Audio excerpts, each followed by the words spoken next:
I will never feel guilty about dessert after learning this. Let's make sweets that are healthy and tasty. Whether you're a fitness fanatic or just trying to eat a bit healthier, we've got you covered. Today, I'm sharing my top 3 tips for turning your favorite desserts into nutritious treats. First up, swap out refined sugars for natural sweeteners like honey, maple syrup, or even mashed bananas. Not only do they taste amazing, but they also come loaded with health benefits. Next, let's talk flour.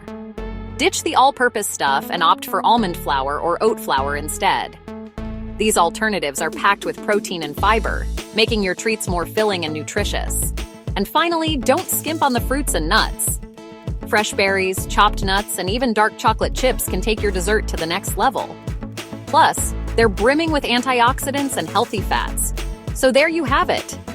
With these simple swaps, you can enjoy all the deliciousness of dessert without any of the guilt.